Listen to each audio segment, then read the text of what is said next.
গোঁফ চুরি, কবি সুকুমার রায়। হেড অফিসের বড়বাবু লোকটি বড় শান্ত।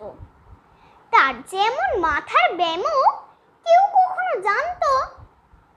দিব্যি ছিলেন খোশ মেজাজে, চেয়ারখানি চেপে একলা বসে ঝিমঝিমিয়ে হঠাৎ গেলেন খেপে। আঁতকে উঠে হাত পা ছুঁড়ে চুপটি করে গোল হঠাৎ বলেন, গেলুম গেলুম, আমায় ধরে তোল।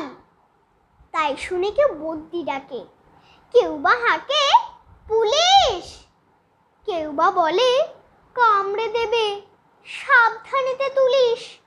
ব্যস্ত সবাই এদিক ওদিক করছে ঘোরাঘুরি। বাবু হাঁকেন, ওরে আমার গোঁফ গিয়েছে চুরি।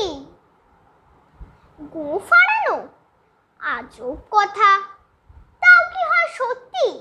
গোঁফ চোরা তো তেমনি আছে, কমেনি এক রত্তি।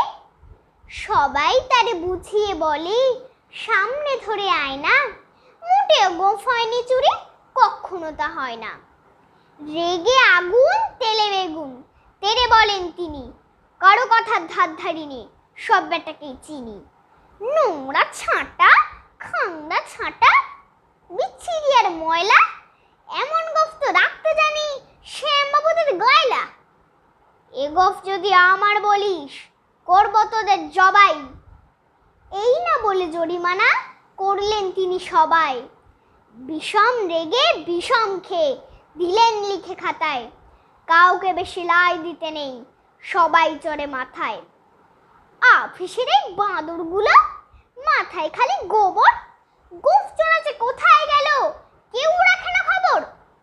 ইচ্ছা করে এই বেটাদের গোঁফ ধরে খুব নাচি, মুখ্যগুলোর মুন্ডু ধরে কোদাল দিয়ে চাঁচি। গোঁফকে বলে তোমার আমার, গোঁফ কি কারো কেনা? গোঁফের আমি, গোঁফের তুমি, তাই দিয়ে যায় চেনা।